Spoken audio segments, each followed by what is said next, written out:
Goeiedag, ek groet u. Dit is donderdag die 12de Junie. Het jy al ooit gewonder of God jou werklik raak sien? Daar kom sulke tye in die mens se lewe wat jy wonder, regtig sien God my raak? In God se oë tel elke persoon letterlik.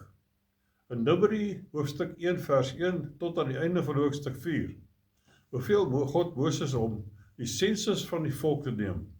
Elke man uit elke stam by sy naam. Dis sê dit om mense te tel nie, dis om persone by die naam te tel te ken. Die woord sensus in Hebreëus rosh beteken om die hoof op te lig. So wanneer God sy mense tel, ken hy gesigte. Jy moet opkyk.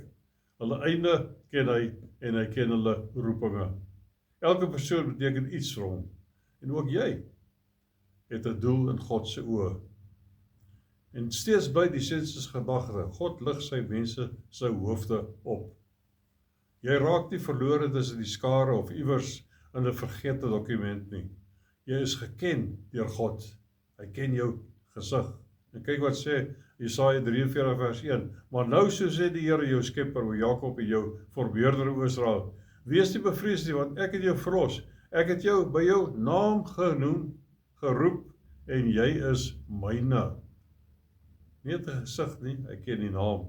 En vers 4 sê, omdat jy kostelik, met al jou kosbaar is in my oë, hoog geag is, en ek jou lief het, daarom gee ek mense in jou plek en volke vir jou lewe.